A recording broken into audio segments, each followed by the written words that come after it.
Film Lucifer gledamo u glavnom takmičarskom programu 50. festa. Danas su sa nama scenaristi i reditelji Peter Brunner i Stefan Stürzer, glumac. Dobrodošli na fest, dobrodošli u Beograd. Gospodine Brunner, ako ste snimili. Hello, it's very nice that you're having us. I'm really happy that we can be here at your beautiful festival, and it's great.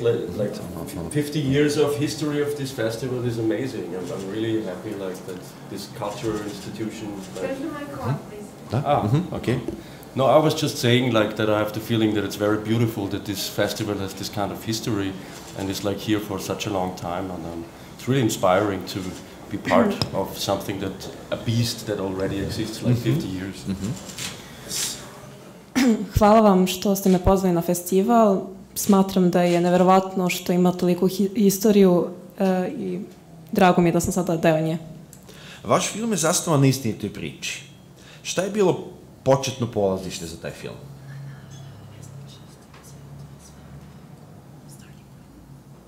Well, it's like this, that this film, I was researching it while I was doing My Blind Heart, my first feature film.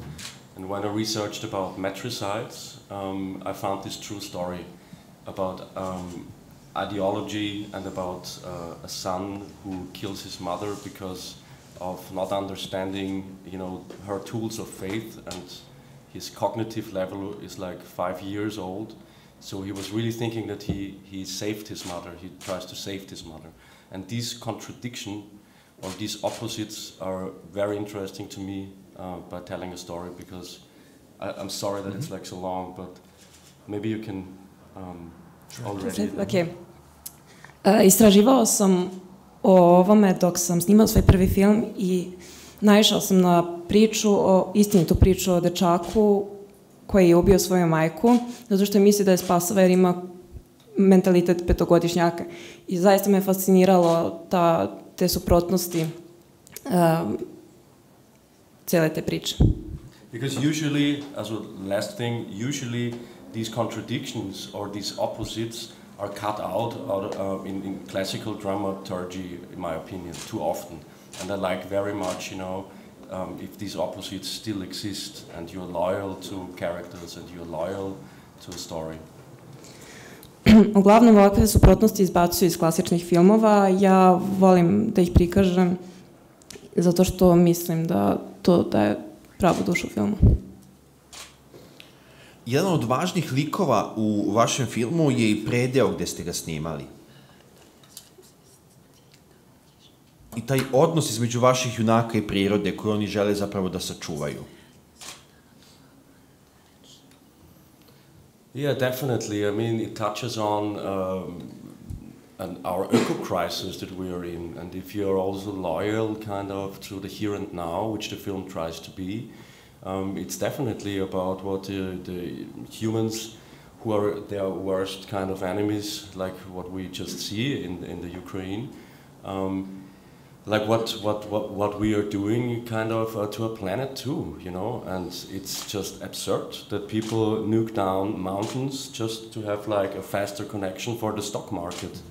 And since the virus, we all know, that we are maybe as high-raised killer apes, but still part of nature, even if we deny the clash between culture and, modernity and nature. Culture and nature, this clash is I think, a very old theme, and yes.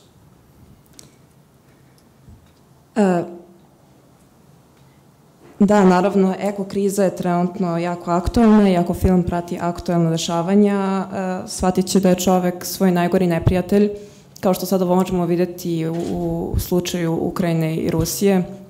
Takođe, ljudi uništavaju prirodu i ne shvataju da su oni zapravo deo nje i da mi zavisimo od te iste prirode koju toliko uništavamo. Stefan Stürzer je danas sa nama, on igra jednu epizodnu ulogu u filmu, ali je dosta bio važan u ekipi filma, pa možete li nam otkriti šta ste sve radili tokom snimanja filma, sem te epizode koju ste igrali?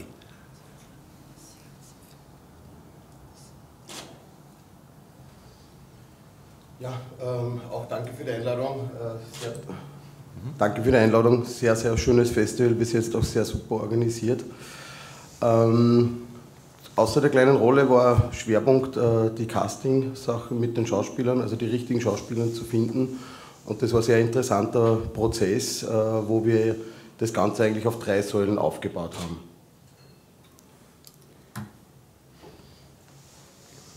Hvala vam na pozivu na festival, zaista je fenomenalan. Moja uloga u filmu, pored te male uloge u kojoj sam glumio, je bio casting proces koji je bio zapravo jako bitan za ceo film i meni takođe zabavan. Kolegi, izvolite, imali pitanja? Ukoliko ne... Kako je iskustvo saradnje sa Rogovskim? Pa upravo to, Zorice, hvala vam, to je bilo moje sledeće pitanje. Hvala vam.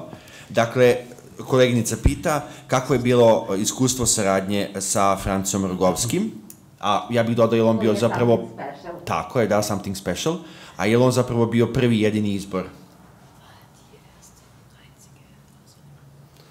Actually, we started the film with Caleb Landry Jones in the beginning, you know, who I did a film with before that, like To the Night. And we are just working on a new film called Down the Arm of God that we are shooting in Texas in November. And so Franz was a very, very strong and beautiful collaborator, but to your question, if he was like it was in the beginning, you know, a different scenario, and Stefan, in the beginning, we shot like a teaser for the film where Stefan played with Caleb together, and it was like a very interesting kind of study of the character already.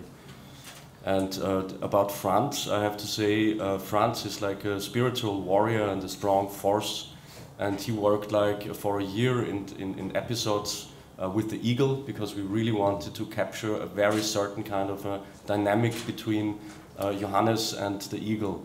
Not like some CGI beautiful flying stuff, but a real connection, you know, like a real relationship. And this is pretty difficult with like an eagle weapon on your hand, which has like 300 bars of you know, it's, yeah. Zapravo interesantno, počeli smo sa Calebom Jonesom sa kojim smo radili na drugom filmu, tako da Rogovski nije bio prvi izbor. Čak je interesantno da smo snimili teaser za film u kome Stefan igra sa Calebom.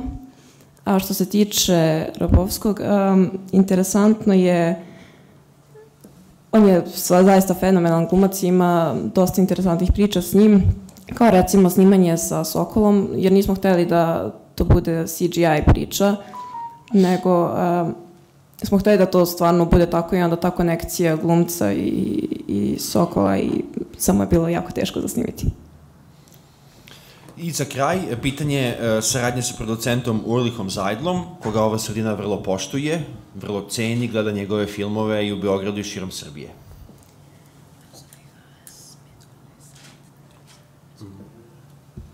How is like it's pronounced again? It's so wonderful. Ulrich Seidlum, or how do you say it?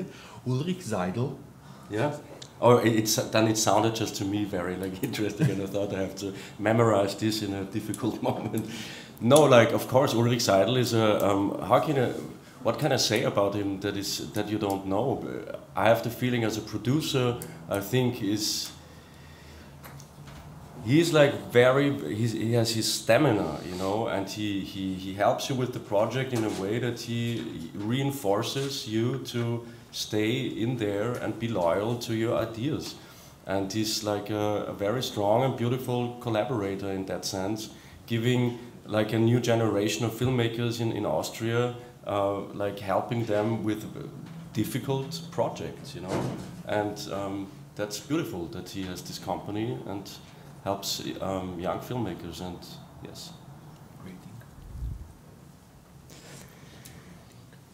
Pa šta mogu da kažem Ulrichu što već ne znate, on je zaista jaka podrška i pomaže ljudima da se drže svojih ideala, takođe mladim austrijskim filmskim radnicima pomaže oko projekata i stvarno podržava čoveka, tako da jako velika podrška i fenomenalan čovek. I mi šaljemo podršku ekipi filma Lucifer, želimo im puno uspeha, molim za jedan aplauz i da vas zamolim za jednu zajedničku fotografiju kod našeg video vola. A ja pozivam ekipu Filma Orkestra da nam se pridruži. So that we stand up here. Stefan, and we should stay here? Stay here. Okay.